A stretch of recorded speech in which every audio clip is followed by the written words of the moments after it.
Prions le Seigneur avant de lire sa parole. Dieu est notre Père, créateur des cieux et de la terre.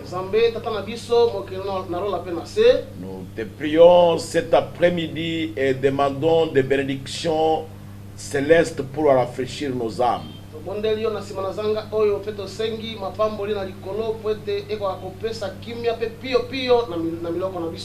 Daigne déverser, Seigneur Jésus, la paix du Saint-Esprit dans nos cœurs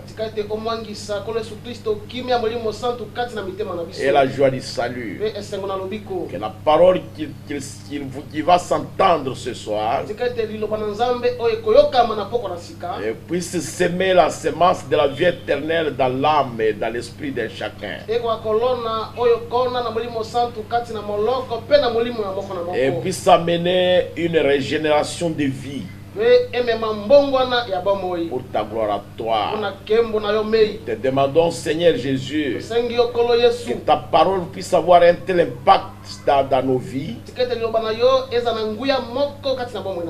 afin que tous les démons de cet âge de la Odyssée nous quitteront pour ta gloire. Bénis ta parole, Seigneur. Bénis les lèvres qui vont la proclamer au nom de Jésus-Christ. Amen. Amen. Nous allons maintenant lire la parole de Dieu. Nous revenons encore dans Genèse 24. Nous avons suivi que Rebecca était la réponse directe à la prière d'Eliezer.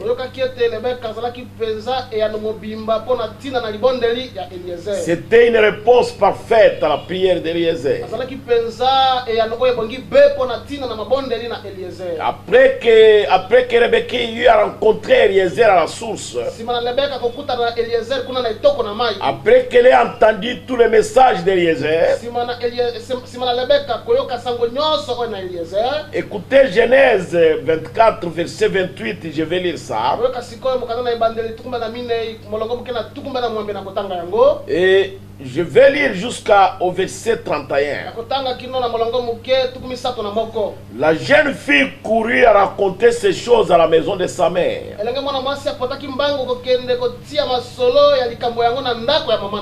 Rebecca avait un frère nommé Laban. Et Laban courut dehors vers l'homme près de la source. Il avait vu l'anneau et le bracelet aux mains de sa sœur. Et il avait entendu les paroles de Rebecca, sa sœur, disant: ainsi m'a parlé l'homme. Il vint donc à cet homme qui se tenait auprès des chameaux vers la source. Et il dit: viens, béni de l'Éternel. Pourquoi resterais-tu dehors? J'ai préparé la maison et une place pour les chameaux. Verset 50. Laban et Bethuel répondirent et dit: c'est de l'Éternel que la chose vient. Nous ne pouvons te parler ni en mal ni en bien. Voici Rebecca devant toi. Prends et va. Et qu'elle soit la femme du fils de ton Seigneur, comme l'Éternel l'a dit. Lorsque le serviteur d'Abraham a entendu leurs paroles, il se prosterna en terre devant l'Éternel. Et le serviteur sortit des objets d'argent des objets d'or et des vêtements qu'il donna à Rebecca. Il fit aussi des riches présents à son frère et à sa mère. Après quoi il mangeait et but, lui et les gens qui étaient avec lui, et ils passèrent la nuit. Le matin, quand ils firent lever, le serviteur dit: laisse-moi retourner vers mon Seigneur. Le frère et la mère dirent que la jeune fille reste avec nous quelque temps encore, une dizaine de jours, ensuite tu partiras.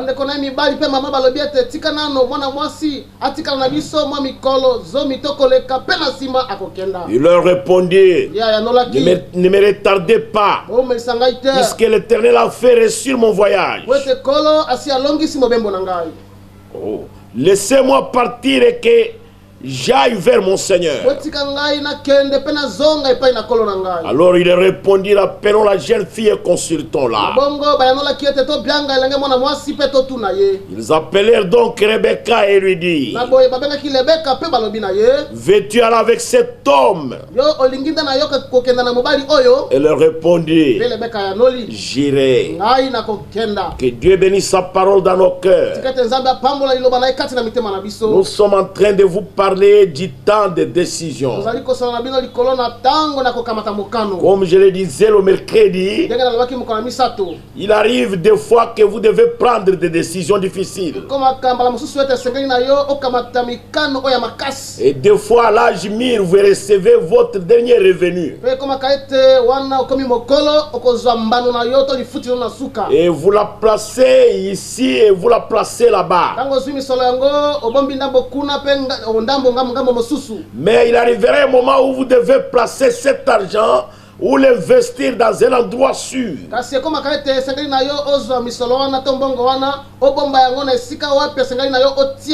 Et vous devez prendre la décision sur l'endroit où vous investirez cet argent. Là où vous devez le placer, vous devez d'abord trouver un endroit sûr où le placer. Et aujourd'hui, nous avons des histoires telles que devenir riche à une nuit.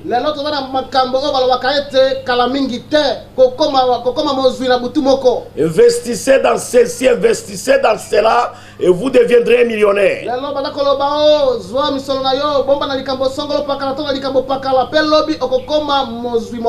Vous ne placerez pas votre argent dans une telle affaire, parce que c'est le fruit de tout le travail de votre vie. Alors qu'allez-vous faire?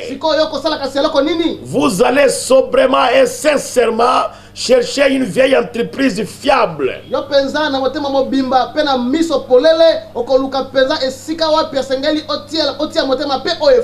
Une entreprise qui a été testée et éprouvée. Et une entreprise qui peut offrir une garantie. Et vous y investirez votre argent. Parce que vous ne voulez pas de toute cette affaire véreuse qu'on a aujourd'hui. Alors si vous êtes à tel point sincère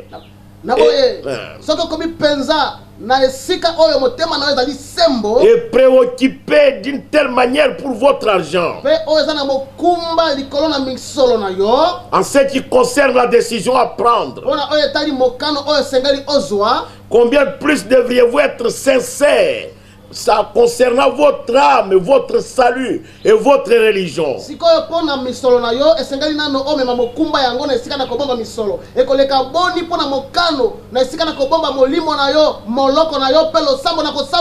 Nous ne devons pas adopter certaines petites idées, des petites idées fiables, comme inscrire son nom dans le registre, serrer la main du pasteur et croire qu'on est chrétien.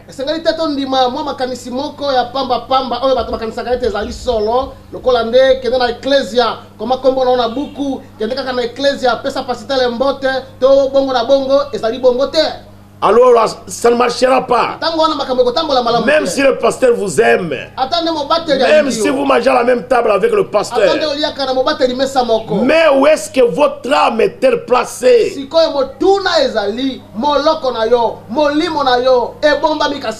Mais ce soir, je voudrais vous proposer une vieille institution fiable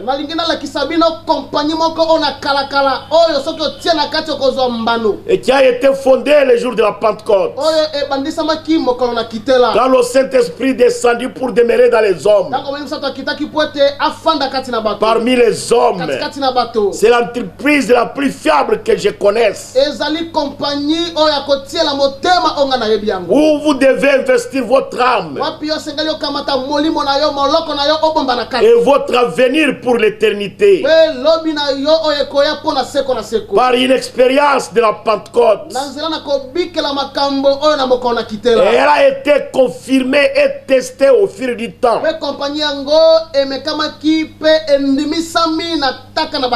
comme étant la vérité. 2000 ans plus de l'évangélisation n'ont pas changé cette expérience-là.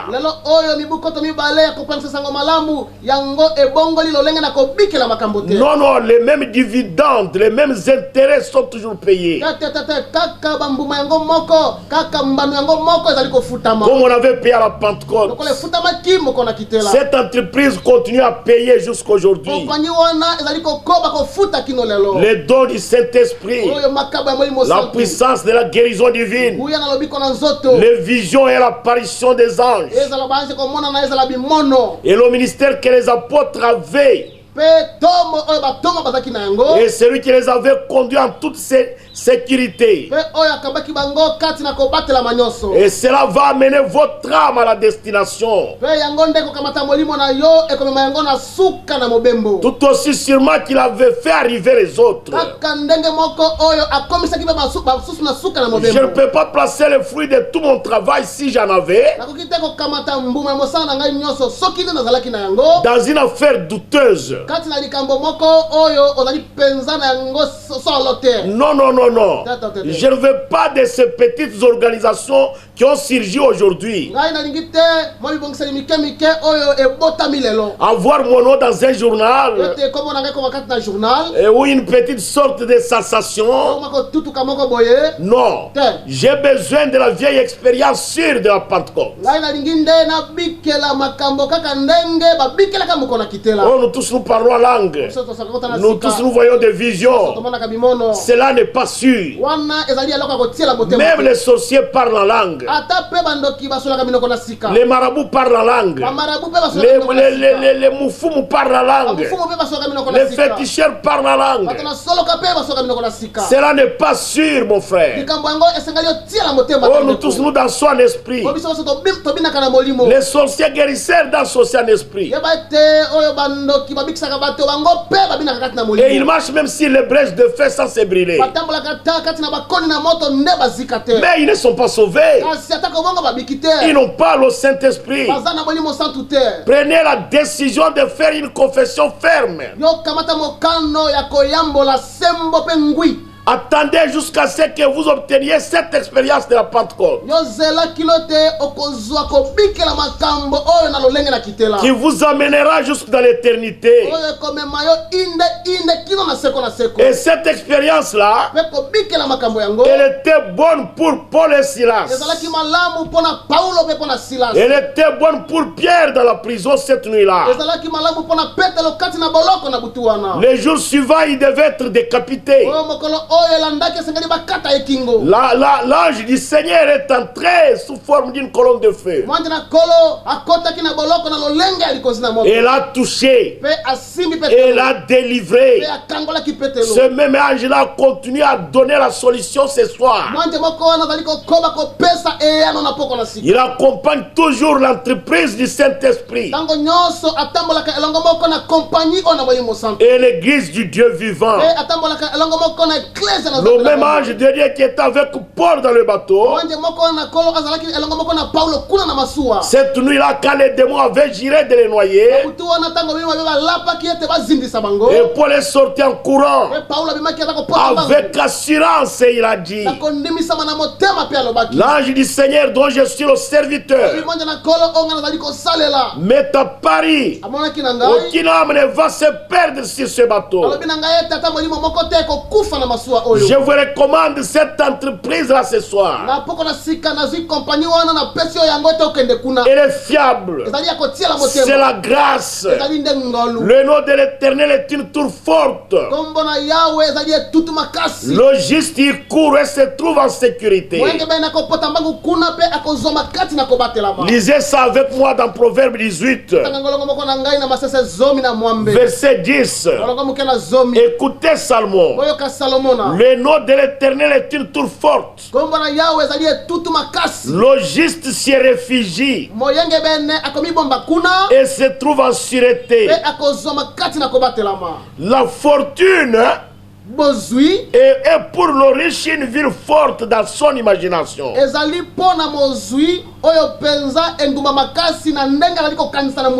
C'est ce que les hommes pensent. Mais aujourd'hui, avec la maladie qui bat son plein dans le monde, les richesses des gens ne servent à rien. Ils sont tous confinés, eux et leur argent. Ils ont même peur de voir dehors.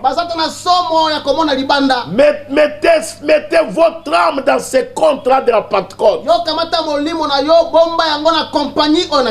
Et Dieu prendra soin de vous. Parce que le placement sera en sécurité. Il est accompagné par les anges. Il a des signes, des prodiges et des visions. Et cela est une preuve directe de la résurrection du Seigneur Jésus. Je veux de cela. Je veux cette vieille religion. Elle est si bonne pour moi. Elle a fait arriver mon vieux père là-bas. C'est ce qui a fait arriver Paul et Silas. C'est ce qui a fait dire à Paul alors qu'on allait le décapiter. Il dit: j'ai combattu le bon combat. J'ai achevé la course. J'ai gardé la foi. Et désormais la couronne de justice m'est réservée. Pas seulement pour moi, mais à tous ceux qui aiment le Seigneur Jésus. Le Seigneur, le juste juge, me la donnera. Je recommande hautement cette fois-là de la Pentecôte.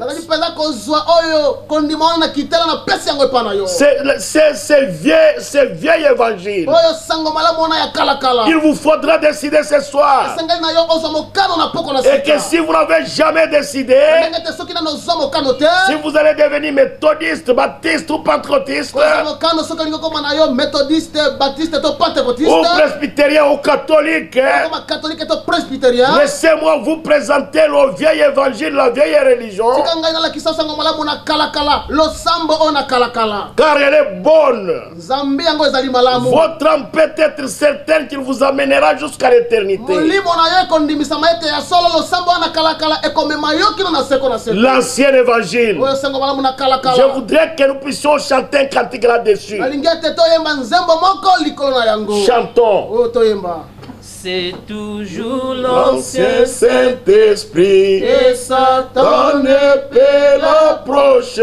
C'est pourquoi les peuples les craignent, mais il est si bon pour moi. Oh, donnez-moi l'ancien évangile. Donnez-moi l'ancien évangile. Donnez-moi l'ancien évangile. Il est si bon pour moi. Oh oui, donnez-moi l'ancien évangile. Donnez-moi l'ancien évangile. Donnez-moi l'ancien évangile. il est si bon pour moi. Oui, j'ai un Père dans l'au-delà. Oui, j'ai un Père dans l'au-delà. Oui, j'ai un Père dans l'au-delà. Là de l'autre côté. Oui, j'ai un Père dans l'au-delà. Oui, j'ai un Père dans l'au-delà. Oui, j'ai un Père dans l'au-delà. Là de l'autre côté. Oh, donnez-moi l'ancien évangile. Donnez-moi l'ancien évangile. Donnez-moi l'ancien évangile. Il est si bon pour moi. C'est le vieux bateau de Sion. C'est le vieux bateau de Sion. C'est le vieux bateau de Sion. Embarquez, embarquez. C'est le vieux bateau de Sion. C'est le vieux bateau de Sion. C'est le vieux bateau de Sion. Embarquez, embarquez. Oh, donnez-moi l'ancien évangile. Donnez-moi l'ancien évangile. Donnez-moi l'ancien évangile. Il est si bon pour moi. Oh oui, donnez-moi l'ancien évangile. Donnez-moi l'ancien évangile. Donnez-moi l'ancien évangile. Il est si bon pour moi. Il fit arriver mon vieux père. Il fit arriver mon vieux père. Il fit arriver mon vieux père. Là de l'autre côté. Il fit arriver mon vieux père. Il fit arriver mon vieux père. Il fit arriver mon vieux père. Là de l'autre côté. Donnez-moi l'ancien évangile. Donnez-moi l'ancien évangile. Donnez-moi l'ancien évangile. Il est si bon pour moi. Oh oui, donnez-moi l'ancien évangile. Donnez-moi l'ancien évangile. Donnez-moi l'ancien évangile. Il est si bon pour moi. C'est le vieil évangile. L'ancien évangile. Ça vous amènera de l'autre côté dans l'au-delà. Ça va vous amener de l'autre côté au-delà du rideau du temps. Au rivage des âges. Et votre âme sera dans un endroit certain. Et l'éternité vous sera assurée. Eliezer, quand il fut assuré que l'ange du Seigneur le précédait, alors il a pu décider de partir. Parce qu'il savait qu'il avait quelque chose qui le soutiendrait. Je pense que cela devrait être l'assurance de tout homme de Dieu qui prêche l'évangile.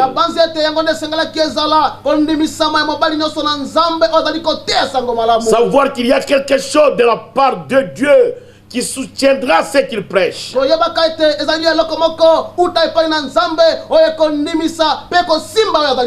C'est pour vous ce soir, mon frère. Si vous n'en avez pas encore décidé de la voir, c'est ce qui avait soutenu Paul, Pierre et Silas.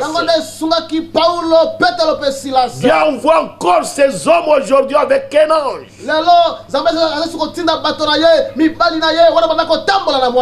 Avec un ange qui les précède. Quand ils se mettent à apporter le message à l'église, non seulement cela, mais quand Eliezer est parti, le père d'Isaac qui représentait Dieu le Père, qui représentait le Père de Christ, avait chargé toute une pile de dons pour l'épouse. Je commence à me sentir religieux maintenant même. Combien j'aime Jésus. Il a chargé des chameaux, des milliers de dons à remettre à l'épouse.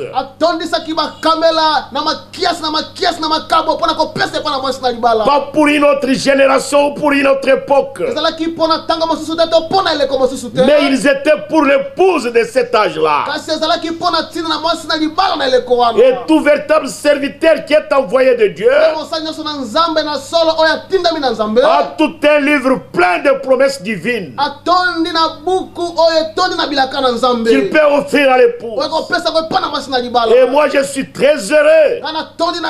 Il a des dons là-dedans pour l'épouse. Et il ne peut jamais lui refuser ou le cacher. Il les remettra chaque don loyalement. Un vrai serviteur de Dieu. Un serviteur modèle. Un serviteur en qui Dieu peut avoir confiance. Il n'essaiera jamais de cacher quoi que ce soit de la parole à l'épouse. Parce qu'il sait que c'est la future reine. Aucune bonne chose n'est refusée à ceux qui marchent correctement devant lui.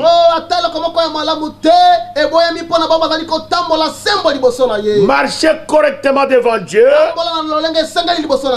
Écoute, les Écritures disent, si vous demeurez dans ma parole, demandez ce que vous voudrez et cela vous sera accordé. Et tout ce que vous demanderez en priant,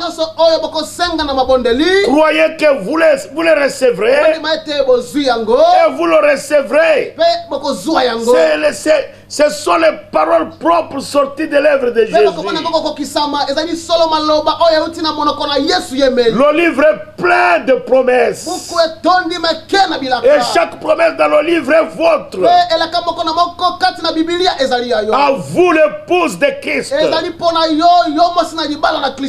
Chaque promesse dans le livre est mienne. Chaque chapitre, chaque verset, chaque ligne. Oui, je crois son amour divin. Oh, chaque promesse dans le livre est mienne. Oh, chaque promesse dans le livre est mienne. Oh oui, chaque chapitre, chaque verset, chaque ligne. Oui, je crois son amour divin.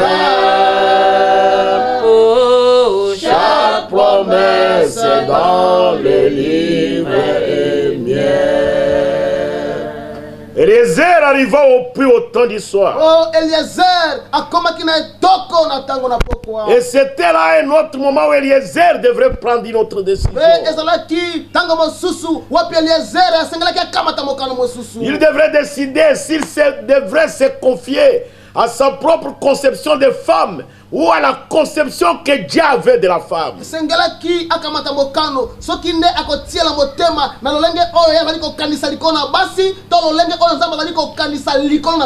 Aujourd'hui, les vrais serviteurs de Dieu, les vrais fils et les vraies filles de Dieu, ils s'embrouillent là-dessus. Ils verront une belle et une très grande église, c'est-à-dire une véritable Jézabel bien maquillée. Et il dit, c'est là que le Seigneur m'a appelé. Parce que le docteur un tel prêche là-bas, un tel grand commerçant entre là-bas. Et c'est du fanatisme, c'est de l'imitation. Et ce n'est pas le christianisme. Le vrai christianisme, c'est l'expérience véritable et sûre de la Pentecôte. Laissez Dieu vous parler. Prenez la décision de Dieu quant à servir qui elle sera.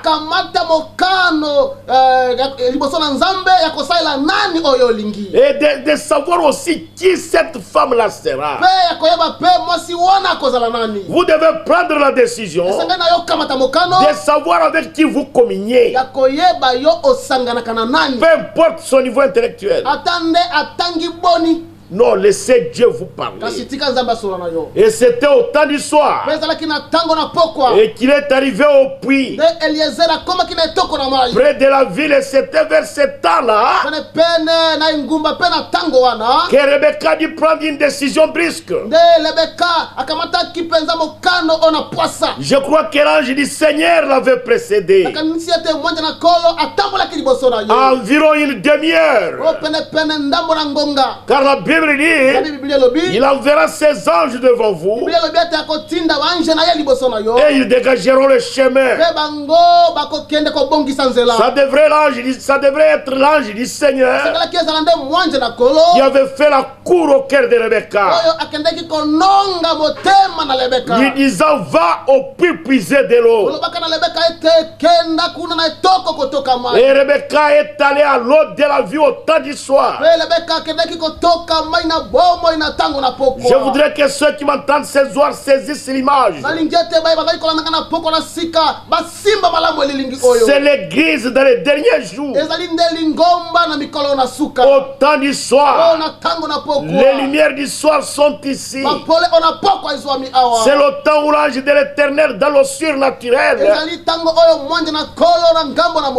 est en train de se révéler à Rebecca. C'est le temps du soir, mon frère, ma soeur.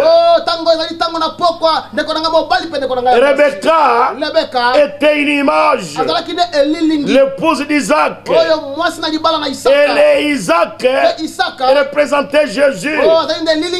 Et Rebecca représentait l'épouse aujourd'hui, l'église aujourd'hui. Et elle était poussée aller aux eaux de la vie au temps du soir. C'est terrible et cela fait tressaillir mon cœur de joie. C'est comme si je ne peux plus prêcher. Mais le temps du soir est arrivé. L'ange du Seigneur est dans le message. Et il se manifeste. Et il fait la cour à la vraie Rebecca sur la terre aujourd'hui. Pour qu'elle vienne aux eaux de la vie. L'action du surnaturel. Écoutez, le prophète Zacharie avait déjà annoncé cela. Je voudrais lire Zacharie. C'est Zacharie chapitre 7. Non, Zacharie 14.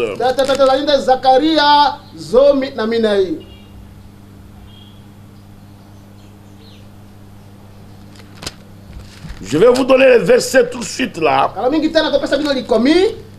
C'est ici dans le livre de Zacharie, où il est parlé du temps du soir.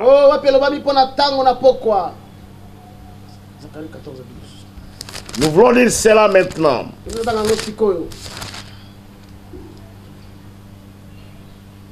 Nous sommes dans Zacharie chapitre 14 versets 6 à 7.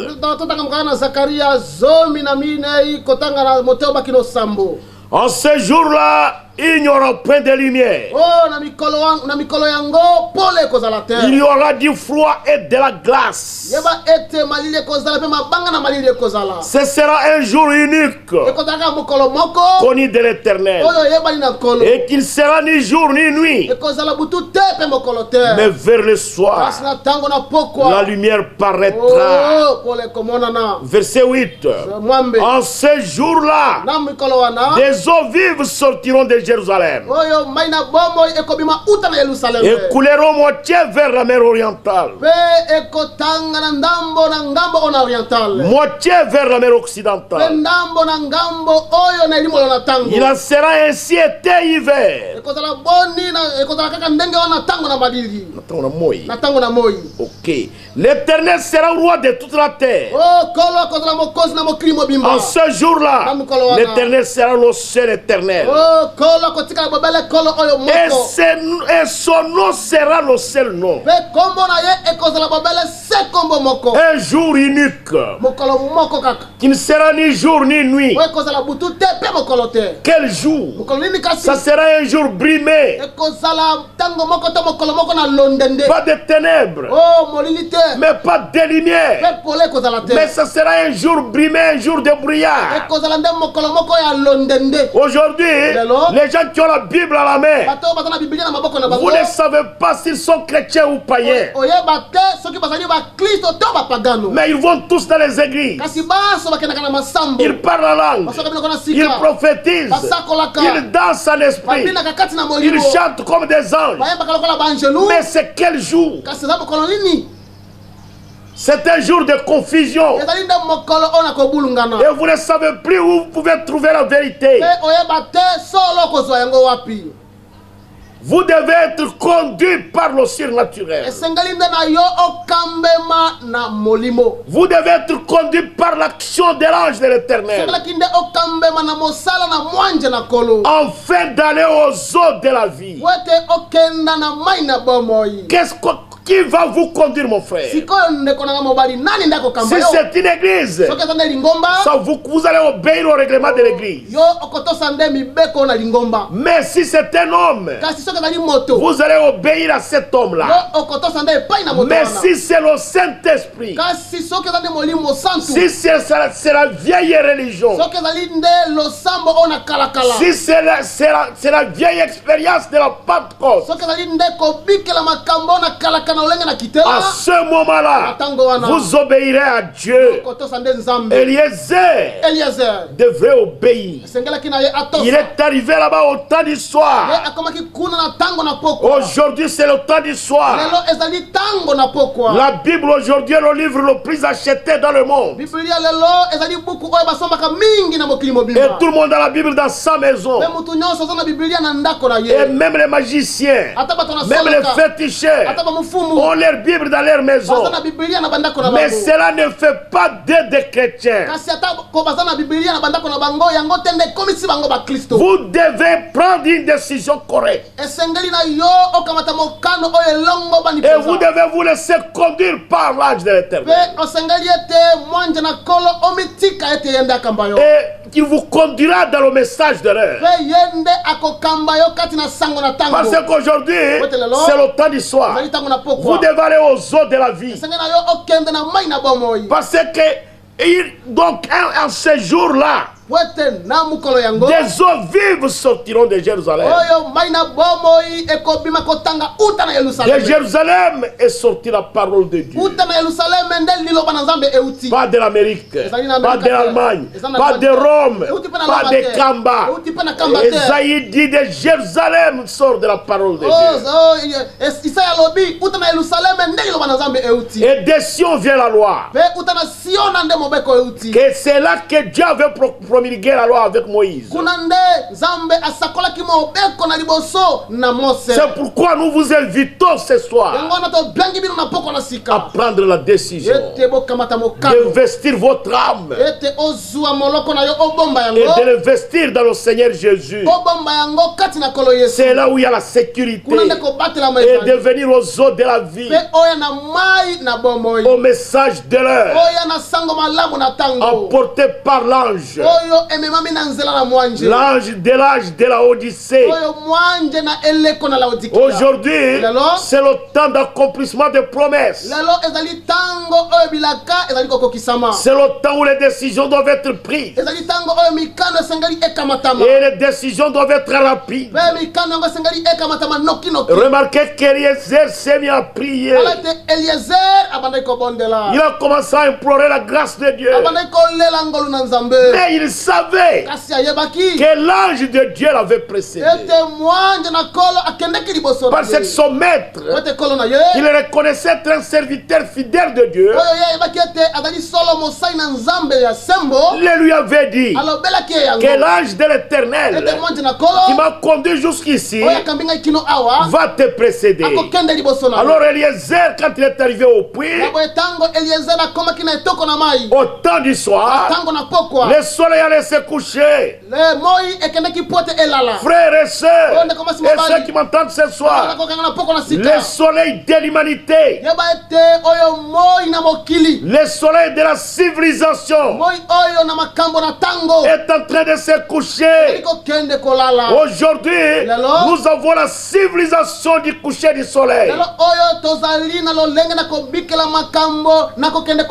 Nous n'avons pas la civilisation du lever du soleil. Non, c'est la civilisation du coucher du soleil. Le même soleil qui s'est élevé à l'est, c'est le même soleil qui s'est levé aujourd'hui. Le même soleil, avec la même lumière, montrant que Jésus-Christ est à la porte. Et tous les signes précurseurs sont visibles. Et tout ce qui a été promulgué par les Écritures,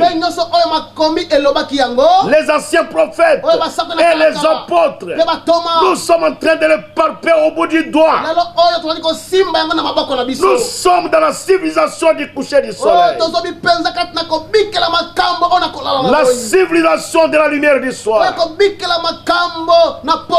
Et la civilisation du soir. L'évangile, le message du temps du soir. Et il a envoyé un messager du temps du soir. En fait que vous et moi, nous puissions entrer immédiatement dans les eaux de la vie. Et je vous invite ce soir à venir à ce message, à croire ce message, à être baptisé au nom du Seigneur Jésus-Christ, à vous repentir, à être baptisé au nom de Jésus-Christ pour le pardon de vos péchés. Et Dieu vous donnera la vieille expérience de la Pentecôte. Et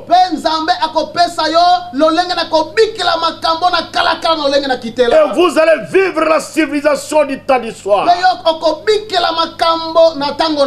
Ou Paul, ou Silas et Barnabas, quand ils entraient dans une ville, on disait, cette fois-ci, les dieux sous forme des hommes nous ont visités.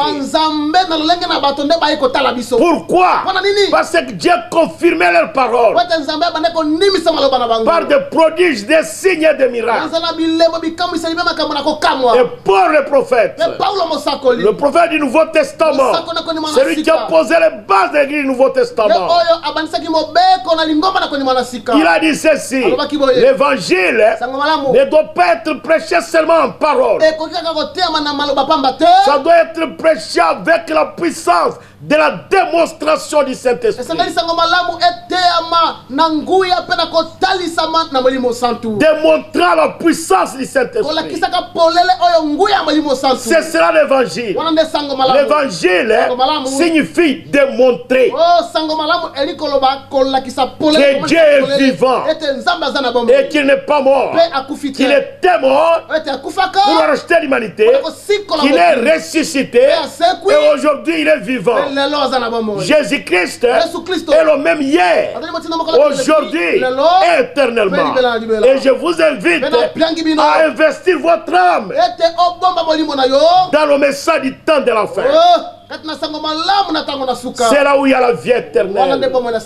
J'ai dit encore que Dieu vous bénisse. Nous allons terminer notre message le dimanche.